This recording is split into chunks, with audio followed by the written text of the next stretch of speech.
नमस्कार. मी प्राध्यापक सुधीर दिंडे, BA प्रथम वर्ष लोकप्रशासन. आज आपण या ठिकाणी मागच्या लेक्चरमध्ये जे बाब बघितली लोकप्रशासनाचे स्वरूप, आज ह्या लोकप्रशासनाचं स्वरूप या ठिकाणी आपण कंटिन्यू करणार आहोत.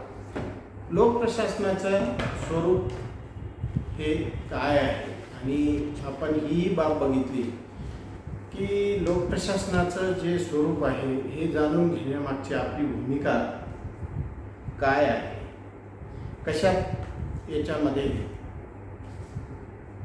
कोणत्या मुद्द्यांतर्गत आपल्याला लोकप्रशासनाचे स्वरूप जे आहे हे जाणून घेणे या ठिकाणी महत्त्वाचं ठरते. यामध्ये आपण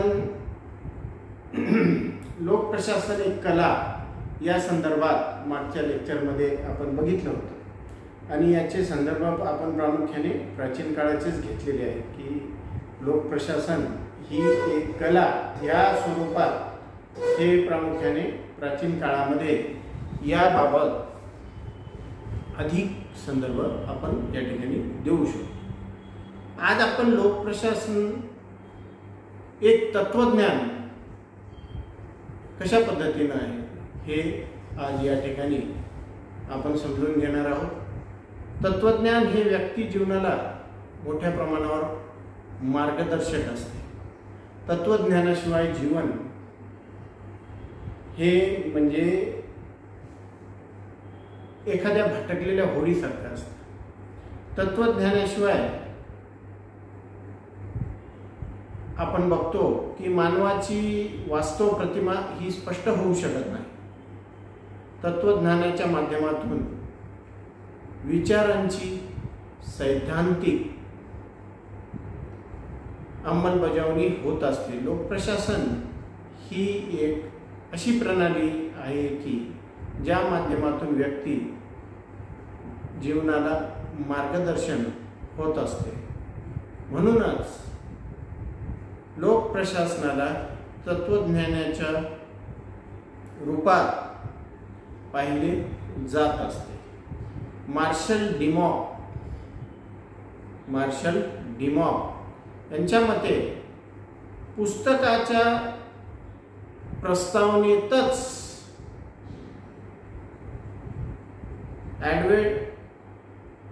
एडवर्ड टीडने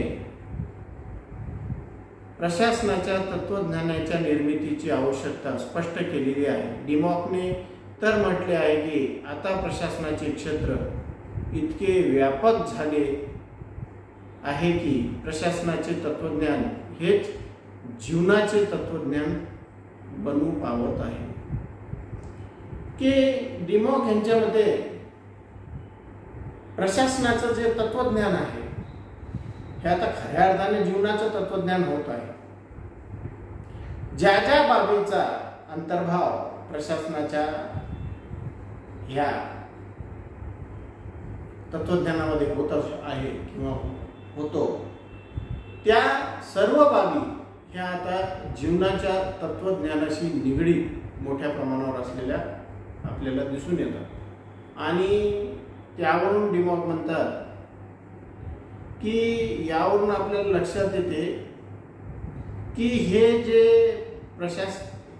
तत्वज्ञान आहे हे किती मोठं आहे, महत्त्वाचं आहे. आणि त्यावरून ह्या प्रशासनाची व्याप्ती जी आहे, व्यापकता जी आहे ही या ठिकाणी आपल्याला लक्षात येण्यास मदत होते. ह्याचबरोबर आपण बघतो की लोकप्रशासन जे आहे हे बाकीच्या अनेक सामाजिक शास्त्रासारखे एक सामाजिक शास्त्र आहे. Woodrow Wilson, Linda Lorwick, Willoughby, Marson यांच्या मते लोकप्रशासन एक असे शास्त्र आहे की याची व्यापकता ही अतिशय मोठी असलेली या ठिकाणी आपल्याला दिसून येते. लोकप्रशासन हे एक शास्त्र आहे, तर काही विचारवंत लोकप्रशासनाला शास्त्र मानायला तयारच नाही. यामध्ये प्रामुख्याने वॉल्डो, वॉलेस, फायनर, मेरिस व कोहन हे विचारवंत आहेत. वर्तमान स्थितीमध्ये लोकप्रशासनाला शास्त्र न मानणारे, परंतु भविष्यात लोकप्रशासन शास्त्र बनू शकते असा पुरस्कारही अनेक विचारवंतांनी केलेला आहे. यामध्ये टेलर, सायमन, पिफनर, रीड्स इत्यादींचा समावेश होतो. शास्त्र म्हणजे एखाद्या विषयाचे संघटित, सूत्रबद्ध व पद्धतशीर ज्ञान. शास्त्र म्हणजे एखाद्या विषयाचे संघटित, त्याचबरोबर सूत्रबद्ध व पद्धतशीर, संघटित, सूत्रबद्ध व पद्धतशीर ज्ञान. कोणत्याही विषयाचे संघटित, सूत्रबद्ध व पद्धतशीर ज्ञान याला आपण शास्त्र असे म्हणतो. लोकप्रशासनाच्या विकसनशील अभ्यास क्षेत्राला बरेच सामाजिक शास्त्रज्ञ शास्त्र मानावयास तयार नाही. लोकप्रशासन ही सतत विकसित होत असलेली ज्ञानशाखा असल्यामुळे अजूनही व्यापक प्रमाणात विश्वव्यापी, त्रिकालबाधित, सत्य असलेले सिद्धांत व सूत्र अस्तित्वात आलेले नाही. आपण बघतो की ही एक लोकप्रशासन एक विकसित होत असलेली ज्ञानशाखा आहे. ही राज्यशास्त्रामध्ये एक भाग म्हणून याचं अध्ययन, याचं चिंतन, याचं संशोधन होत होतं. परंतु आता ही एक स्वतंत्र विकसनशील अशा स्वरूपाची एक ज्ञानशाखा म्हणून तयार झाली आहे. परंतु ह्याचा फार काही काळ अजून झालेला नाही आणि त्या अनुषंगाने यामध्ये असे हवे त्या प्रमाणात चिंतन, मनन, संशोधन हे झालेले नाही. आणि त्यामध्ये असं मानण्यात येतं की लोकप्रशासनामध्ये अजूनही व्यापक प्रमाणात असे विश्वव्यापी, त्रिकालबाधित, सत्य असलेले सिद्धांत व सूत्र जे आहे हे अस्तित्वात आलेले आहे. हे जरी सत्य असले तरी कोणत्याही सामाजिक शास्त्रात भौतिकशास्त्राप्रमाणे किंवा रसायनशास्त्राप्रमाणे अचूक सूत्र असणे व निर्णय घेणे कठीण असते. हे एक सामाजिक शास्त्र आहे. हे बेसिक सायन्स नाही, हे काही अप्लाइड सायन्स आहे की ज्या योगे ह्याच्यामध्ये काही त्रिकालबाधित अशी सत्य बाहेर येतील असे कोणत्याही स्वरूपाचे सूत्र यामधून निर्माण होत नाही. अधिक प्रमाणांमध्ये सामाजिक शास्त्रांचे जे काही सत्य सिद्धांत आहेत हे कल्पविकल्पावर आधारित असलेले आपल्याला दिसून येतं. रसायनशास्त्र, जीवशास्त्र अथवा भौतिकशास्त्रात सतत प्रयोग करून अंतिम परिणाम पाहून सिद्धांत व सूत्रे मांडले जात असतात. ही जी बेसिक सायन्स आहे, ह्या बेसिक सायन्सेसमध्ये अनेक स्वरूपाची संशोधने ही करण्यात येतात आणि या संशोधनामधनं जो काही रिझल्ट आहे तो ॲक्च्युली समोर दिसतो. त्याच्यामधनं पॉझिटिव्ह असो अथवा निगेटिव्ह, परंतु रिझल्ट हा येत असतो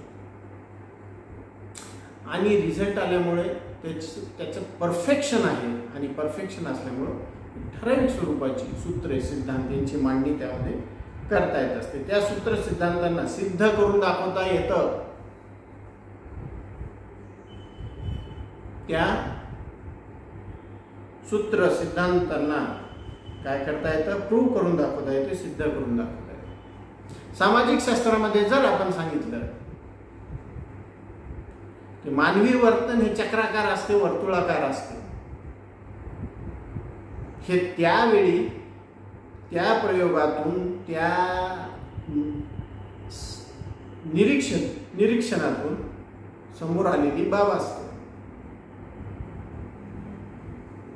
परंतु ह्यामध्ये आणखीन सॅम्पल बदलल्यानंतर परिस्थितीजन्य हे वर्तन काहीतरी वेगळ्या दिशेनेही जाऊ शकते. आणि ही एक सामाजिक शास्त्राची लिमिटेशन आहे. हे सूत्र त्रिकालबाधित सत्य असते असे सामाजिक शास्त्रामध्ये कठीण आहे. न्यूटनचा गुरुत्वाकर्षणाचा सिद्धांत आजही बरोबर असल्याचे सिद्ध करता येते. मी तुम्हाला सांगितलं की पूर्वी जो आपण एक प्रयोग केला आणि सांगितलं की मानवी वर्तन हे चक्राकार असते, वर्तुळाकार असते, परिस्थिती बदलली, सॅम्पल बदलले, त्यांची परिस्थिती वेगळी होती, या सॅम्पलची परिस्थिती वेगळी आहे, त्यांची मानसिकता वेगळी होती, यांची मानसिकता वेगळी आहे, यांचे विचार वेगळे आहेत, त्यांचे विचार वेगळे होते, त्यांची परिस्थिती वैयक्तिक परिस्थिती ही काहीतरी भिन्न होती, यांची अतिशय भिन्न आहे. अशा वेळी परत हे केलं तर हे वर्तन काहीतरी वेगळीच दिशा या ठिकाणी आपल्याला दाखवू शकते. न्यूटनचा गुरुत्वाकर्षणाचा सिद्धांत आजही आपण प्रूव्ह करू शकतो. परिस्थिती काही असो, पाऊस असो, ऊन असो, वारा असो, परंतु कुठल्याही परिस्थितीमध्ये आपण तो न्यूटनचा गुरुत्वाकर्षणाचा सिद्धांत या ठिकाणी आपण सिद्ध करून दाखवू शकतो. सामाजिक शास्त्रामध्ये ह्या बाबी होऊ शकत नाही. ऑक्सिजन व हायड्रोजन हे दोन वायू एकत्रित केल्यानंतर पाणीच निर्माण होते, H2O. हे यामधून पुढे आलेलं त्यांचं सूत्र आहे. हायड्रोजन आणि ऑक्सिजन यांच्या संयोगातून पाणी तयार होतं, H2O. हायड्रोजनचे किती मॉलिक्युल्स, ऑक्सिजनचे किती मॉलिक्युल्स, आणि त्यांचं हे या ठिकाणी संयोजन केलं तर त्या ठिकाणी H2O म्हणजे पाणी तयार होतं. हायड्रोजनचे 2 मॉलिक्यूल घेतले, ऑक्सिजनचा एक घेतला, त्यांचं जर त्या ठिकाणी तुम्ही प्रोसेस केली तर त्या ठिकाणी पाणी तयार होतं. मग या ज्या कॉम्बिनेशनमधून त्यांचं त्या ठिकाणी परफेक्ट असं सूत्र तयार झालं, H2O. सामाजिक शास्त्रात हे होऊ शकत नाही. आणि अशा प्रकारची सूत्र सिद्धांत सत्य सामाजिक शास्त्रात नसतात. कारण भौतिक शास्त्राप्रमाणे सामाजिक शास्त्रामध्ये अनेक बाबींचा वस्तुस्थितीशी संबंध हा नसलेला आपल्याला या ठिकाणी दिसून येतो.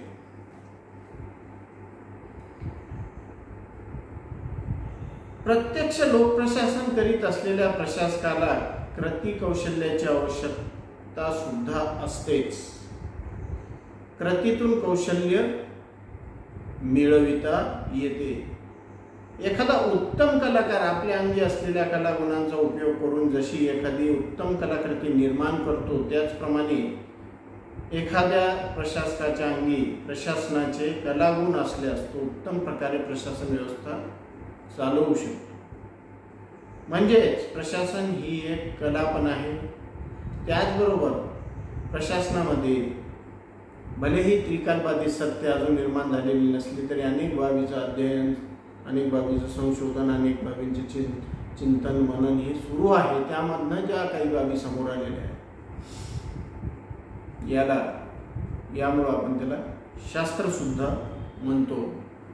त्याचं एक एक्झाम्पलच द्यायचं तर आज देशामध्ये अनेक विद्यापीठे महाविद्यालयामधून हा विषय स्वतंत्रपणे शिकविला जात असल्याचंही आपल्याला त्या ठिकाणी दिसून येतं. याचबरोबर लोकप्रशासनाबाबत काही दृष्टिकोनही आहे. हे दृष्टिकोन म्हणजे लोकप्रशासन हा अभ्यास विषय आहे, लोकप्रशासन ही एक प्रक्रिया आहे की लोकप्रशासन एक व्यवसाय आहे, हे आपण नेक्स्ट लेक्चरमध्ये बघू. धन्यवाद.